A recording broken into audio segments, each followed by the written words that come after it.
Dear aspirant, स्वागत है आप सभी लोगों का। यहाँ पे हम दो क्वेश्चन डिस्कस करने वाले हैं और ये दोनों क्वेश्चन बहुत फ्रीक्वेंटली मुझसे पूछे जा रहे हैं।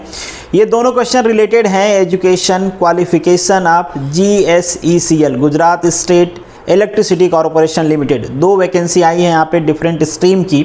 पहली है प्लांट अटेंडेंट, जिसके लिए मिनिमम एजुकेशन क्वालिफिकेशन है डिप्लोमा और मैक्सिमम भी वही है।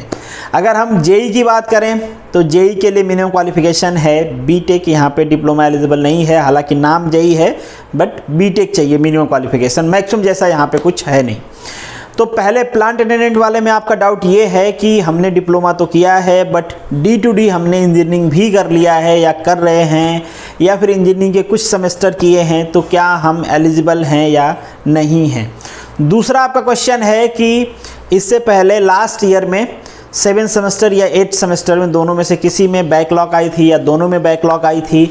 अब वो क्लियर है, राइट नाउ मैं फुल्ली पास हूँ, तो क्या मैं जेई वाला फॉर्म फिलअप कर सकता हूँ या नहीं कर सकता हूँ, क्योंकि उसमें बोला गया है 55% मार्क्स होना चाहिए विदाउट AT-KT। तो जिनका 55 से कम है उनका तो क्लियर कट है कि वो एलिजिबल नहीं है। अब AT-KT वाले में थोड़ा सा प्रॉब्लम है, तो उसको डिस्कस करेंगे।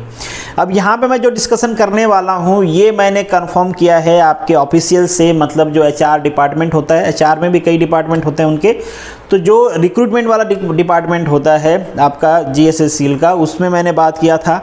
अनऑफिशियल बात है, हालांकि कम्युनिकेशन हुआ हमारा, बट अनऑफिशियली मैं यहाँ पे बताऊंगा आपको, क्योंकि ऑफिशियली वो कुछ कमिटमेंट कर नहीं सकते, ऑन कैमरा कुछ नहीं कर सकते। तो उन्होंने मुझे बता दिया है, वो चीज़ें मैं आपके साथ शेयर करूँगा।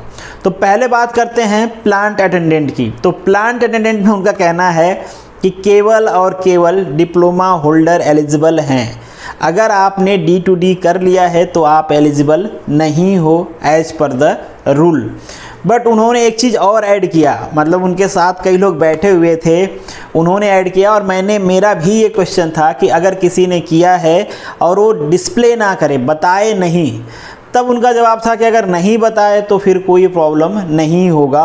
अगर कोई कंप्लेन जाती है तो वो हमें नहीं पता है कि कंप्लेन के बाद प्रॉब्लम होगी तो क्या होगा, क्योंकि ऐसा केस हुआ नहीं है, नहीं तो मैं आपको बता देता, या फिर हुआ होगा तो शायद हमारे या उनके नॉलेज में नहीं होगा। तो एक चीज़ तो है कि जो D2D है, अगर आपने बीटेक कर लिया तो आप एलिजिबल नहीं हो। इससे पहले जब आपका डॉक्यूमेंट वेरिफिकेशन होगा तो यहाँ पे आपसे एक एफिडेविट भी मांगा जाएगा कि आपने बीटेक नहीं किया है, तो आपको अपने रिस्क पे, अगर आपने किया है तो एफिडेविट देना है। हाँ, अगर आप BD कर रहे थे, कई सारे लोग ऐसे भी हैं जो BE कर रहे थे और छोड़ दिए हैं, तो वो तो एलिजिबल हैं, आपको कोई प्रॉब्लम नहीं होने वाली है, क्योंकि आपको एफिडेविट देने में कोई प्रॉब्लम नहीं है। दूसरे वो लोग जो BE अभी कर रहे हैं, मेरा रिकमेंडेशन होगा कि आप फॉर्म भरिए, फिर सिलेक्शन हो जाता है तो लेट्स सी कि आपको क्या करना है, BE छोड़ना है, BE कंटिन्यू करके जॉब छोड़ना है। प्रॉब्लम बस एक लोगों के साथ है जो ऑलरेडी BE कर चुके हैं। तो अगर आपने BE कर लिया है तो आपको अपने रिस्क पे एफिडेविट देना होगा कि आपने BE नहीं किया। मैंने पूछा कि इसमें क्या प्रॉब्लम है, अगर कोई मान लीजिए डिप्लोमा किया है तो हायर डिग्री कर लिया, तो आपको उससे क्या प्रॉब्लम है, आपको लोगों को अलाउ करना चाहिए। तो उनका जवाब था कि कुछ ही दिन होता है फिर वो डिमांड करने लगते हैं कि हमें जेई बना दो, क्योंकि हमारे पास भी वो क्वालिफिकेशन है। तो इस चीज़ को हटाने के लिए, टॉलरेट करने के लिए कॉन्फ्लिक्ट को, हमने ये कर दिया है कि हमको तो केवल और केवल डिप्लोमा ही चाहिए। हालांकि अगर हम लीगली बात करें तो लीगली ये बिल्कुल गलत है, इसका कोई लॉजिक नहीं है कि अगर कोई बच्चा D2D है, डिप्लोमा किया है और दूसरी हायर डिग्री कर ली, तो आप उसके प्रीवियस डिग्री पे उसको अप्लाई नहीं करने दे रहे हो। बिल्कुल इलीगल तरीका है, बट वो फॉलो कर रहे हैं, उन्होंने रूल्स बनाया हुआ है अपना, आप कोई ऑब्जेक्शन लेता नहीं है तो फिर चल रहा है। तो ये तो आपको समझ में आ गया होगा कि प्लांट अटेंडेंट के लिए आप एलिजिबल हो या फिर नहीं हो। अब दूसरा क्वेश्चन मैंने उनसे पूछा कि अगर AT-KT है लास्ट ईयर में तो वो कैंडिडेट एलिजिबल है कि नहीं। पहली बार उनका जवाब था कि एलिजिबल नहीं है।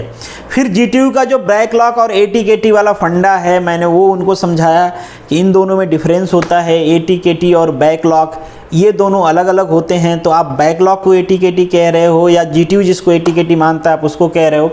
उनका कहना था कि हम ओवरऑल, मतलब बैकलॉग को भी AT-KT मानते हैं, AT-KT भी AT-KT है, हमारे में ऐसा कुछ नहीं होता। अगर कोई फेल है तो हम उसको AT-KT मानते हैं। तो मैंने उनको फिर से क्वेश्चन पूछा कि अगर मान लीजिए कोई फेल था और ATKT थी उसको, बट अभी रिसेंट अगर राइट नाउ बात करें तो वो डिग्री कंप्लीट हो चुकी है, तो आप उसको अलाउ करोगे कि नहीं करोगे। अब यहाँ पे उनका गोल मटोल जवाब था, वो क्लियर कट आइडिया बता नहीं पाए कि पहली बार फेल है तो पहली बार में ही पास करना है। मैंने उनसे पूछा कि पहली बार में ही एग्ज़ाम पास करना है, ऐसा कन्फर्मेशन है आपके पास? तो उन्होंने बताया नहीं, ऐसा कुछ कन्फर्मेशन नहीं है, बस हम ATKT चेक करते हैं। अब ATKT को वो कंफर्म नहीं कर पाए कि बच्चा फेल होके पास कर लिया है तो उसको कंसीडर कर पाएंगे या नहीं कर पाएंगे। अब उनके पास ये पहली बार में तो उन्होंने कह दिया कि नहीं एलिजिबल होगा, बट बाद में जब हमारा डिस्कशन हुआ तो उन्होंने कहा कि ये श्योरिटी नहीं है, मुझे भी कंफर्म नहीं है कि इस तरीके से एलिजिबल करते हैं या फिर नहीं करते हैं। तो रिकमेंडेशन तो यही होगा कि आप अभी फिलअप कर लीजिए।